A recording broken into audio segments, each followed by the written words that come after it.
Hi, Mickey. Hey, Bob.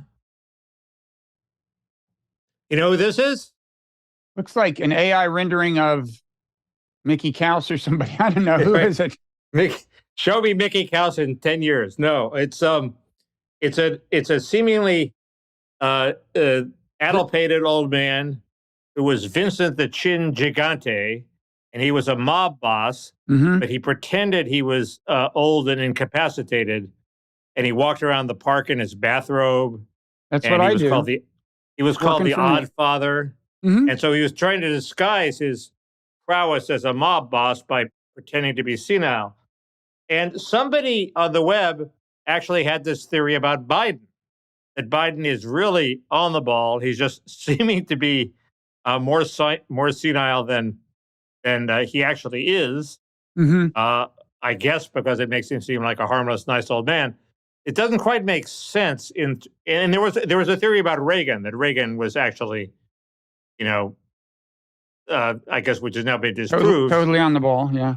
Totally on the ball. And there's a famous Saturday Night Live skit that as soon as the door closed, he whipped into action and started ordering people around. And then, then when the door opened, he was, "Oh, hi, how are you?" Anyway, I So thought Joe is actually more like Hunter in real life, you think? Just wild. He's wild. Bias for action, yes. So it doesn't quite jibe with the latest scandal, which is that he's being handled these crib notes, which make him look, which are designed to make him look smarter. So he's not trying to look smart. He's not trying to look dumb. He's trying to look smart. And I don't know if you think he's succeeding. I still tend to think he's succeeding. He does, like he looked, he handled the Bye Bye Miss American Pie video well. Did you see that with the South Korean president? Oh, the South Korean president, it turns out, is a fan of American Pie, the song. So he was visiting in the White House, and Joe said, "I hear you're a fan of," yeah, and he said yes. And Biden hands him the microphone and says, "Well, would you sing it for us?" I mean, it was obviously presumably staged, but then they gave him a guitar signed by Don McLean. Wrote that, right? Correct, and it wasn't even his biggest song. Yeah, so it was a guitar signed by. Now Biden didn't have it together enough to remember the name Don McLean, but then again, I just barely passed that test. So he didn't seem to forget it. He just said the fellow who wrote this song couldn't be here, but he sent his guitar along, signed, and it was perfect Biden. He didn't have to do many things well, and he did them fine. And it was one of these moments where his everyman persona works perfectly. That said, I'm on the ABB ticket. Anybody but Biden. He didn't actually sing American Pie. That would have been an achievement. Biden didn't, but the South Korean president did. Okay, well, that's neither here nor there. Obama would have sung American Pie. Yeah. So now here's. Go ahead. You want to know the hidden virtue of him running from the point of view of someone like me who doesn't want him on the ticket? Sure. You can guess? You can guess he will either prove his senility or not. No, it sidelines Kamala.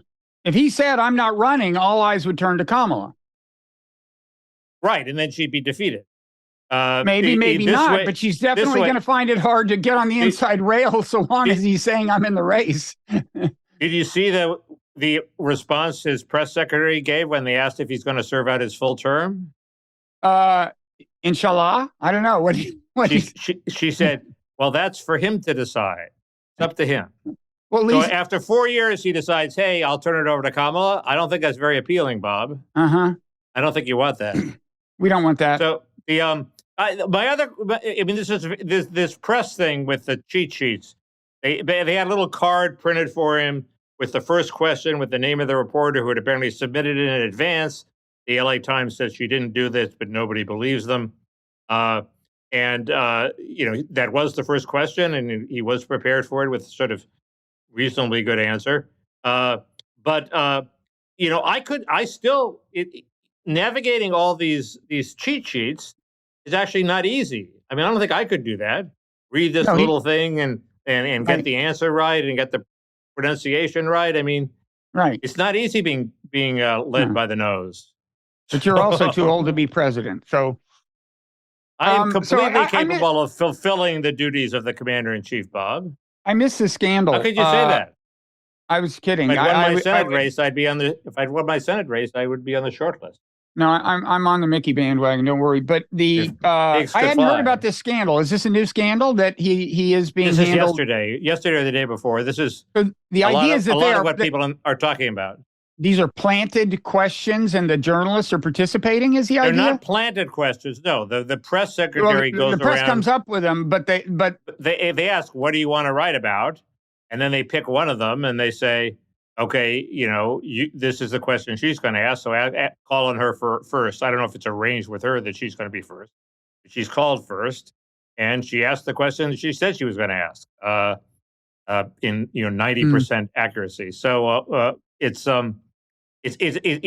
does enable them to filter out nasty questions because they're not going to call on somebody who they know is going to ask about Hunter Biden. He only took 2 questions, so that got him 50% of the way there. And this is what, his semi-annual press conference or something? How often does he hold it? No, this is just a press opportunity after the South Korean prime minister showed up, and it's just a random thing. He has had very few actual formal press availabilities, but so it shows corruption on the part of the press if they're actually willing to submit their exact question. I think you find out more if it's a spontaneous question that he's not expecting. Otherwise, sure. ChatGPT is president. ChatGPT is president, right? You can, let's punch this question into ChatGPT. Here's your answer. Here's your answer, Mr. President. That's the next scandal. He's got an earpiece and he's plugged into ChatGPT. That will happen before long. And then they'll eliminate him and the middleman. Anyway, it's. I thought you would come down on harder on him because you're usually hard. What, for running? I don't want him to. No, for being on the senility question. Well, my view. He's holding up. I think you're the first one between the two of us to suggest that maybe they had found a wonder drug. I don't think they found one strong enough, but he has tended to perform in public at least as well as I would have expected a few years ago. But still, it's 6 years from now we're talking about him being president. This is crazy. And look, I think here's what I see being the risk to him is that you saw the poll where Robert Kennedy got 19%. All right. That's and Marianne Williamson got 9%. Okay, and Biden only had 62. Now, suppose somebody else enters and all they have is high name recognition, could be a semi-credible celebrity, could be a politician who's more or less retired. Joe Manchin. Well, that might well do it. But he said he's going to win whatever office he runs for. He hasn't said which office he's running for. But if other people join the race and you get a poll or two where Biden is below 50%, then I think at that point, a lot of politicians have permission to say, look, it's my duty to inject the responsible politician into this race. This is open season. And he should be alarmed. The 19% is an outlier. I'm sure another poll would have Kennedy at 12 or 13, but people are alarmed. People are talking about that. Peggy Noonan wrote half a column about that. Yeah. If somebody, Manchin's not too popular with some Democrats. On the other hand, New Hampshire is a very conservative electorate. So they might be receptive to a Manchin-esque appeal. I think if he gets in, you have your 50%. Although maybe he steals from Bobby Kennedy and Williamson, but I think your scenario is completely plausible. And that would be good. If better to get him out of the race now than to do it at the last minute and have somebody jump in who's completely untested.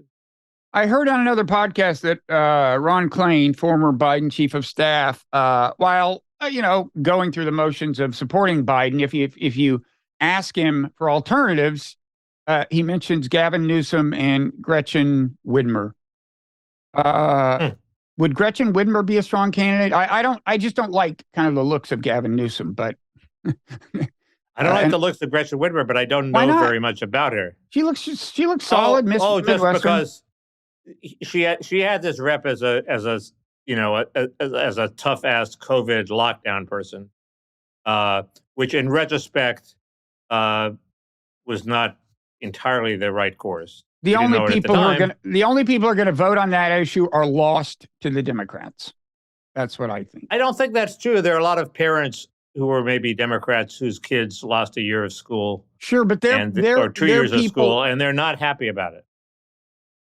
Well, almost all politicians were initially fine with the school stuff. But some of them, like the governor of Connecticut, Lamont, who's a Democrat, and the governor of Colorado, I believe, started the schools up pretty quickly. Well, anyway, you can find an issue that big with anybody. If that's your strongest shot against her, I mean, that's mainly a consideration of people like you who are not going to vote for her anyway. She gives off Kathy Hochul-like vibes, but I agree she's probably not as bad as Kathy Hochul. So who's the strongest candidate? Who's the strongest Democratic candidate? Let's assume Trump. Sherrod Brown is always the strongest candidate. We've talked about this. Assuming the skeleton in the closet isn't there. Right. I mean, as Bobby Kennedy said, he has so many skeletons in his closet that if they voted, he'd win. So it's the Kennedy family has been known to arrange that, by the way. The one skeleton in the closet. I mean, how bad could it be? I mean, but yeah. Anyway, well, these days, I don't know. Depends on the skeleton. There's also Shapiro, the governor of Pennsylvania, who has an incredibly good rep. And actually, the old school Mark Halperin was in his old school newsletter said it was not too soon for Shapiro to run for the presidency. So there you go. Mark Halperin should be paying you for promotional. He should have a promotional budget devoted. He is paying me. Shell out some cash every time you mention him. He links to my Twitter feed, and I'm not paying him. He's constantly begging for subscriptions that I don't subscribe. So my time is being eaten up in compensation for somebody helping you on Twitter? Is that what's going on here? I'm paying your debts? Is that what's going on? He's people are talking about him. People are reading him. Yeah, He's in the news. No, there was an article by Ben Smith, Bob, a hero to me, of course, saying that everybody's reading Mark Halperin. So there. So anyway, Ro Khanna, the Messiah for president. That's my final word on the subject. Okay, we could do worse than Ro Khanna, except on the border. There are all sorts of other things, interesting things happened in the presidential race before we get to Tucker Carlson, the fun topic of the day. Well, there's a natural segue there, isn't there? Go ahead. There is. We'll get to it. We'll skip that. Trump has implied that he's probably might not debate, which is very smart of him if he really is 50 to 24 ahead of DeSantis. There's been, there's this big test of whether there will be another conventional wisdom cycle where DeSantis has a comeback. And there was... Can I just interject? You know what the problem with that strategy on Trump's part is? No. It gives Biden an excuse to use it in the general. What can Trump say? Biden can say, I'm refusing to debate you. You're an insurrectionist or whatever the hell he wants to say. What's Trump going to say if he refused to debate his opponents in the primaries? He won't debate me because he's senile. Trump will say that, yes. I didn't literally mean will Trump be able to open his mouth and have something come out. No, but it will have more impact than DeSantis can't say that about Trump. I think it's much harder to duck a debate in a presidential race than in a you mean a general in a general than in a primary, yeah. But I agree, that's a good point. And then some people are saying Trump is just jockeying for advantage. Peter Thiel has said he's not participating in politics this year, or because of the Republican position on gay and so on issues. No, he's sick. The official position is he's sick of the culture wars. He wants a focus on economics and spurring innovation. And I sort of understand. I understand why he might not want a debate about Dylan Mulvaney and Bud Light to dominate the news. That's what I mean. He's also right. He's also right that the Republicans don't really have an economic program other than Biden has screwed up the economy and there's going to be there's inflation, and they don't really have a vision of what their economy is like, how it will be different, what they're going to do to make it better.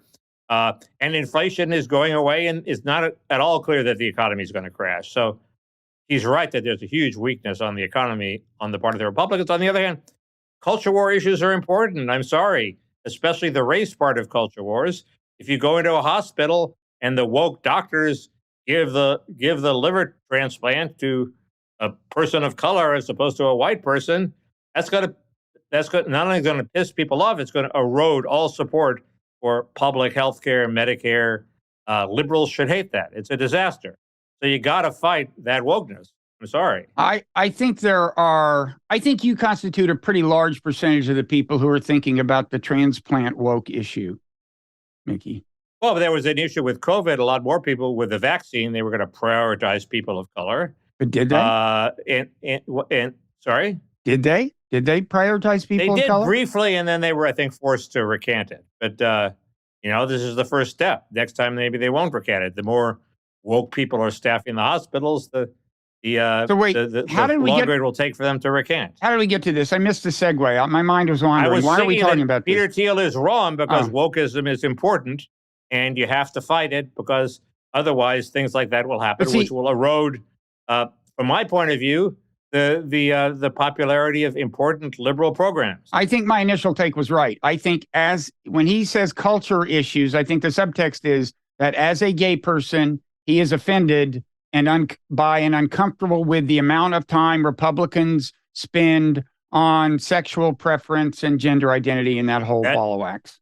That may be true, but keep in mind one aspect of the trans debate is that everybody is totally accepting of plain old homosexuals now. I mean, we call them, or whatever you want to call them, POHs to save time. POHs. On the right, everybody says, first there are a whole lot of gay people on the right, and I don't think they find people saying, disrespecting them because they're gay. It's this trans thing that now has freaked everybody out, and it had the effect of making everybody not worry about what they were worried about 20 years ago, with a few exceptions on the fringes. But that's basically true. So I'm not sure that it's would true be that worried about talking about trans issues. There certainly are some middle-aged or older gay people that I can think of and that we know who think the trans thing is sometimes carried too far. I'm sure it is sometimes carried too far. This poor woman out in Montana, is it? Right, but that's not what I'm arguing. I'm just saying I'm rethinking my assumption that Peter Thiel is resenting this whole conversation, because the truth is a number of gay men roughly in his demographic, age-wise and so on, are really not. Oh, I see. They're not so on board with the woke trans stuff. The anti-trans thing is carried too. Right. So, but I do think that they should not have kicked that woman out of the legislature just for saying you'll have blood on your hands. That's like a standard charge. It's ridiculous. Anyway, go ahead. Well, when are we going to get to your man, Tucker Carlson? Okay, we'll get to my man. In case anybody slept through this, he got fired by Fox. First of all, quickly, before we get to his future, which is what all of America is thinking about right now, what will Tucker do next? Do you accept the conventional wisdom that it was what he said about colleagues in the texts, in particular, what he said about his boss, the C word? We don't quite know. Mm-hmm. If he just called his boss the C word, I would think she would want to get rid of him, but I don't think Murdoch being a cold businessman. Having used it himself, no doubt, within the last 24 hours. Actually, British people use it much more than we do. British people probably use it once a day, and they talk about it. They call men the C word too. They do? That's going too far. It's in Shakespeare. There's a play where somebody in the audience says, "This be her very C's, U's, and T's," about somebody's handwriting. The little joke Shakespeare threw in for the groundlings. Anyway, very few people. It didn't stick with many people, but congratulations on being one of them. It was on everybody's lips in college, Bob. Anyway, there's a great HUD for what the cause is. There are a whole bunch of nobody quite believes it's this secret text that nobody has seen. That No, I think is it's the way he so. doubled down. I think it's the way he doubles down and is like, I'm Tucker fucking Carlson and I don't have to apologize about shit. And I can well imagine Rupert Murdoch saying, well, I'm Rupert fucking Murdoch and I'm 2 years away from dying and I don't give a fuck, kid. Oh, I think there's that. There is definitely that the undercurrent that he was getting too big and Rupert had to show him who's boss. Yeah. And he was too hard to control. And this was, but why do it now? I mean, that's the argument. Because he was being a particularly big dick. But he wasn't being that dick. He hadn't spread the Dominion thing. He spread it less than the other people. No, I mean, if it was since this stuff came out that he kind of refused to apologize or sand the rough edges off of it or anything. Did anybody else apologize? Did Hannity apologize? Well, nobody said. Did Maria no, I'm not talking about the Dominion apologize? stuff. I'm not talking about the Dominion stuff. I'm talking about what he said about his boss. Didn't he double down? Didn't he say? Isn't there like a text or something where he's like? Before he was fired, I'm not sure. He had dinner at Murdoch's house 2 weeks ago. Maybe they had a blow up. Who knows? Maybe that didn't go well. There are other theories. One theory is it's because he attacked the pharma companies, that they're a big advertiser. Another theory is that he mentioned religion in his heritage speech, and that this not only makes Murdoch uncomfortable mentioning religion, but he had almost married this very religious person, and he was scared of Christianity at the moment. So that was the reason. I have a reason, Bob. Ben Smith basically said, this doesn't add up. There's something missing. We can't explain it. You got a better idea, and I have a better idea. Let's hear it. Guess what it is, Bob? Rupert's looking down the road. Child tax credit? No, the other one. Rupert's looking down the road and thinks if the Democrats win big, there's going to be a chance to pass an amnesty and to solve this immigration mess. And Tucker is fanning the flames of anti-immigrant sentiment, and it's time to get rid of him now. And that would be very plausible if there were someone like Paul Ryan on the board of Fox. And Paul Ryan is on the board of Fox. Paul Ryan, who was told Murdoch he should dial down the Trumpism. Paul Ryan, who is a champion for amnesty, who travels around the country with his Latino friend, Mr. Gutierrez, being sort of in a bromance for amnesty. I'm sorry, it's a completely plausible explanation. Everybody else laughs at me, but I am unbowed.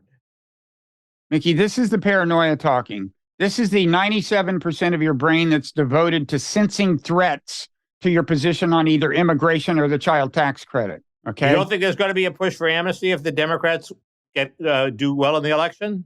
I'm staging an intervention. What do you Mickey. want to bet? I'm your friend, and this is an intervention. If it's 97, can I have your house if that happens? If what happens? You can't have my house in any event. No, I don't understand the connection. If there's an amnesty push within 2 years, am I still paranoid?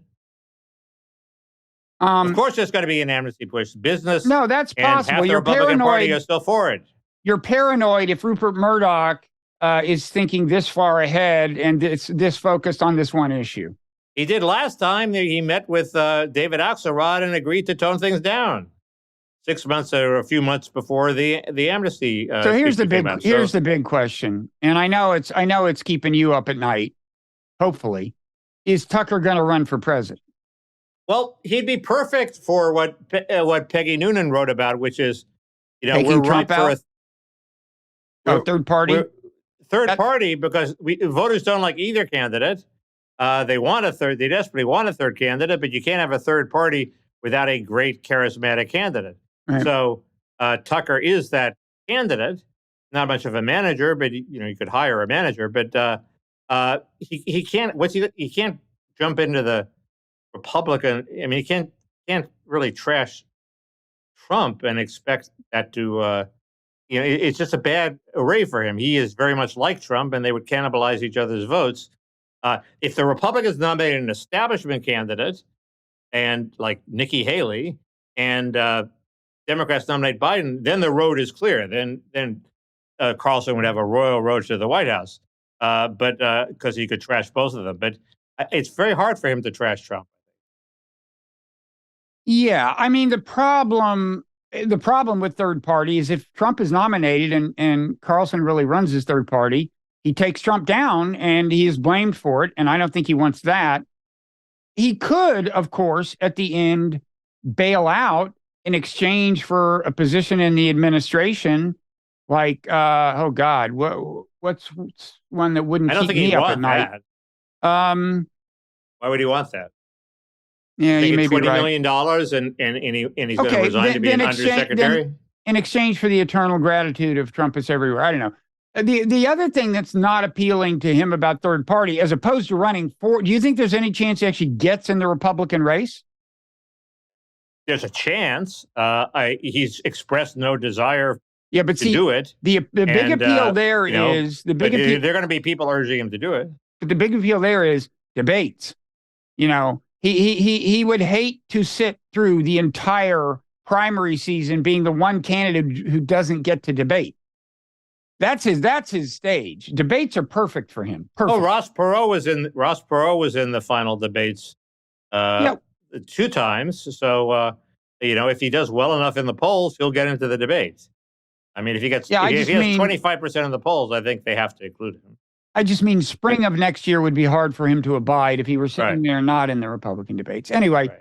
Well, it might be worth it just to get him in the debates. But now you would support him? Would you would support him? That's what alarms me. I initially promoted him because I thought nobody articulated his list of grievances better than him. But then he sort of got increasingly wacky and irresponsible, and so I don't think I'm on board. But I do think he has tremendous ability, and so he could persuade me back if he said, and it's to his favor that he didn't believe half the stuff he was saying, because thank God there's a sane person in there. So if he is that sane person on the campaign trail and not the crazy person he was on Fox, then yes, he could win back my support. But Fox is a crazy place. They tell you have to talk about this. You're not going to talk about this. It's not a news organization. It's like a mafia organization. So set him free from the mafia and see what happens. I think there's a lot of scripting at all the cable networks now, isn't there? Right, but I think there's more scripting at Fox. Well, it's more ideological than what prevails at CNN now, probably. They don't say we're not talking about immigration. We're going to talk about ISIS for a week and a half. Mm-hmm. I think that happens at Fox, and Tucker defied that a bit, but there were limits to how much you could defy it. So now there are no limits. Now he's a free man. That's why I nominate Manchin, because Manchin is facing. Keep in mind, Manchin is facing an incredibly popular governor who just declared against him, Governor Justice, who's been very effective. Who's even if Manchin pulls out all stops, he'll probably lose. Why does he want to go through that when he can end his career by running for president and possibly doing really well and possibly ending up as president? Now, the argument against that is, well, the Democrats really hate him, but the Democrats are going to be for Biden. So if he's, those people are going to be for Biden. He just has to steal away the more conservative part of the Biden coalition and the more sane part of the Trump coalition. And we'll see how many votes that is. I don't know if he's quite charismatic enough. He's never been charismatic before, but hey, he's good looking. He drives a Maserati, Bob. That's pretty studly. And pretty amazing that he gets away as senator from West Virginia driving a Maserati. Right. At least Biden drives a Corvette. Good American car. Well, but yeah, and just you're supposed to not act rich, but anyway, I just think there's the potential there, and does he have a better idea for what to do? Plus, he's for a work test for the child tax credit. So I knew there was a catch. So he's you want him to, you want him, if he ran on the Democratic side, you would vote for Manchin over any likely Republican. No, I wouldn't necessarily vote for him over DeSantis. DeSantis is people are, I think people are ready for the DeSantis comeback, except for the press, which really wants to be Trump because they're biased to the left. But he dodged a bullet. He dodged a bullet when there was this bill to basically erode New York Times versus Sullivan and make it easier to sue the press for libel. Mhm. And very intelligently, the opponents of the bill enlisted a lot of right-wing bloggers, including, I think, Gateway Pundit, to oppose this bill as they correctly think that when the Democrats are in power, this could be turned against them, or they don't. Nobody has to be in power. Somebody just sues them, and they could be in trouble. They're just as irresponsible as the left-wing press. So Mm. that went down. He's not endorsing eroding the First Amendment. The abortion thing is a disaster. He signed the 6-week abortion bill. But the more I think about it, the more he can get away with saying, look, if they ask him in a debate, it's a federal issue, it's for the states to decide. People have gotten away with that before. Everybody says, well, he's going to be asked, if there were a national 6-week abortion bill, would you sign it? If you would sign it, raise your hand. He doesn't have to raise his hand. He can say, no, it's for the states. I'm sorry. So I think he can But I don't mitigate. know. I think he can mitigate the damage. I don't think he can get rid of it. I don't know how much that neutralizes this as an issue to mobilize the Democratic base, though. Any of that shit. I mean, the fact is, he did it. He did the 6-week thing in Florida. That's what's going to be out there, and they're going to use it to get people to the polls. But the Democratic base is going to be mobilized one way or the other. It's the women who are maybe swing votes, who are some of them too. Some of them too, who seem to be moved by this, and yeah, and I agree. It only mitigates it. It doesn't eliminate it. Do you agree that his Disney thing is a disaster now? No. And David Frum wrote a column saying Disney has it well in hand. I don't think it's a disaster. I don't think any voters really understand the intricacies of it. But why did Disney escalate this? I don't quite understand. They were about to lose control of this board. Obviously, it's the interest of both sides or certainly of Disney, to come to some sort of peace deal and not to have an ongoing war with the governor of the state where this huge money-making park is. But instead, they went on offense and they arranged to steal the powers of the board before the board took office. And then DeSantis pointed out that it was procedurally flawed, so he's suing back. And instead of saying, okay, let's have a deal, let's cut a deal, Disney sued DeSantis, okay? Now that's putting themselves at the mercy of a judge who might be a Republican, might be somebody who decides against them, and then they're screwed. I think they have a reasonably good case that he was retaliating against them for exercising their First Amendment rights. But I didn't just mean politics is retaliating against people for their First Amendment rights. I didn't just mean a legal issue. I mean how it plays out. But look, we're running short on time because owing to the busy schedule of one of us, and I won't say who, except to say that it's not me. We're going to not tape for as long as time. So I'm going to get in a little bit of Ukraine talk. Okay, I'll come back to Tucker later. Yeah, in the parrot room, perhaps.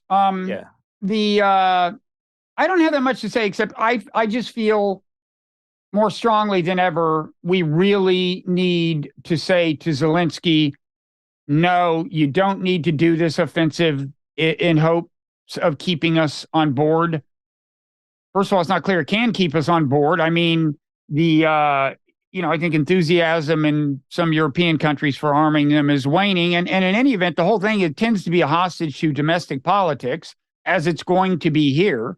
But also, there's just, maybe there's some surprise secret weapon or something, but I just don't see any way they succeed decisively enough to justify the loss of life and armaments and equipment it's going to take. If they really take a serious stab at this point trying to sever the land bridge to Crimea, I think that could expose them to losing everything east of the Dnieper River, and I just want to say that one more time. Don't you think they have to do this to be ready to negotiate? They have to say, well, let us take our final shot. No, on the contrary. I'm saying I think they take the final shot, and they may be in a situation where Russia says, why should we negotiate? Remember, Putin at this point is in a kind of embarrassing situation. He annexed 4 provinces. He doesn't control all of any of them, not even the 2 that he mentioned before the invasion. He really would rather not have to cut a deal right now, okay? And the only way he's going to do it is if they have a very formidable defense, and it's going to cost him a lot of people to secure, even all of the Donbass. And I'm telling you, if Ukraine uses up a lot of people on this offensive, it is going to be doable for him to persist for another 6 months, a year, whatever, and secure the political objectives that will allow him to say to Russia unequivocally, this is a victory. I did what I'd set out to do. It is a fucking blunder to stage this offensive. So then they have a deal. Yeah, but either way, they have a deal. But Mickey, either way, the offensive produces Mickey, a deal. It matters to everyone, apparently, but you, whether Russia occupies the territory they occupy now or twice as much. Okay. Yeah, I don't care a whole lot about that. No, of course you don't. Everybody in Ukraine does. Even I do. Even I want to minimize the positive reinforcement you get for invading a country. Everybody cares, but you. Yeah, I mean, and besides, you just feel guilty because you've resigned yourself to rewarding him, so you want to pretend that you don't want to reward him twice as much. But you're willing to cut a deal too. You just want points for. I don't give a fuck about points. I've been talking about this shit my whole goddamn life. There's complete consistency on my commitment to international law. And I've always said shit like this. You're willing to let him gain something for violating for transborder aggression. There's no way out of that at this point. But you're drawing the line at the whole Donbass. There's no alternative. You've already crossed the line and given him half the Donbass. So why are we making such a fuss about the other half? Can I speak? There is no, as once Biden said, no, I'm not going to negotiate. I'd rather let them invade. There was no alternative to Putin winding up with some territory. There's no fucking way you're going to roll those troops back. Even leave aside the risk of nuclear war, which would itself be prohibitive in my view, the risk of escalation. But even if you didn't worry about that, there's just no way. Ukraine does not have the people. It's not going to happen. So let me just finish. I'm not for rolling them back. I know what you are indifferent between a situation where A, Russia only gets as much territory they have now, and B, they get twice as much plus 50,000 more people die. You don't care about that? I want a deal, and if the price of a deal is another half of the Donbass, I'm sorry, we've already given them one half. I don't think the other half. I'm telling you, the end of the world. I'm telling you, the fastest way to a deal is to take all of these things we've prepared, all of the troops and equipment we've prepared for this offensive, and say, actually, we're committing them to defense. Good luck moving westward. You should write that. Good luck moving westward. That's a good point. You should write that. That's a good plan. I don't think he's going to take it. So, and it's his army. So, I don't think we're going to pressure him to call off the offensive. I mean, the Biden. You're right. That would be a good op-ed. Zelensky, this is what you should do. And this is much better. There is neither a moral nor strategic defense of Biden's behavior during this. It's just what the fuck are they doing? I mean, they may be doing more than we know. Fine, but what about China? China is now posing as a peacemaker, but there was an article in Foreign Affairs that sort of said they have an interest in dragging out the war and distracting the West and causing us to send all our munitions to Ukraine. So what's the use of having a peacemaker that has an interest in dragging out the war? I mean, views differ on what exactly China wants. Reasonable people disagree on that particular issue. There's a lot for them. If they could play the role of peacemaker and step in and be on good terms with both Ukraine and Russia by virtue of, helping Ukraine reconstruct. And I mean, Russia can't be picky about friends, God knows. That's not a bad outcome for them. And they don't, they recognize there's some risk and instability. These countries have nuclear, well, they don't want to see a nuclear war there. I think, China would be happy to, they're very image conscious, they are fighting for the hearts and minds of the world with America as they see it. And I got to say, they're doing a pretty good job because we're doing a pretty bad job in a lot of ways. Okay, you've convinced me. That my initial reaction was to welcome China's intervention, but no, I'm not against it. What do you think I'm saying? No, but you've convinced me that my initial reaction was right. And I read this article that said they have an interest in prolonging the war, and I thought, well, maybe we don't want them to intervene. Well, I mean, if they do, they do, but I don't think that's decisive. The other thing this article said. My alarm went off, by the way. The time. Okay. Okay. Well, I have one more thing to say, which is that this article said that China fears an American victory because then it would be a victory for the U.S. and we would declare it was, our international regime of rules was vindicated, and that's, I guess, how foreign policy people think. But obviously, what we would do is react with our usual hubris, and if we somehow won in Ukraine, and piss off the rest of the world, and so it wouldn't redound to China's.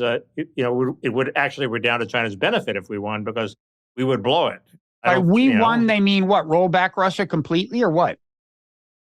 Basically, or enough that it's clear that Putin lost.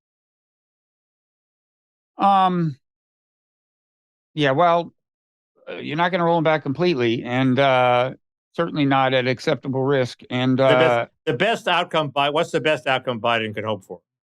And now, I think realistically, you hold the lines roughly where they are.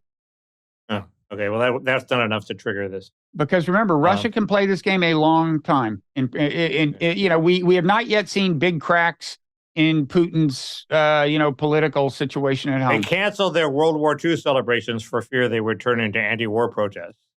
Did they? That seems like a big deal. That seems like a big deal in Russia, although maybe the younger generation knows not World War II, but I think World War II is still an essential part of their culture. Oh, totally. Yeah. So that seemed like a big deal to me. Anyway, I have a. So are we now in the parrot room? Yeah, we're adjourning the parrot room a little early this time. Never mind. And people can find us at patreon.com/parrot room this week as every week. Also while you're at it, smash the like button and rate and review us. And is there anything else we'd like from them? No. No. Okay. Somebody mentioned we should get Tucker Carlson on the parrot room. If you can get Tucker Carlson, I'll go with that. We should get him to the beak. Yeah. As opposed to get him to the Greek. That's 100% over my head. Even now that you've explained it, that's over my head. There was a movie called Get Him to the Greek. Anyway, okay. Okay.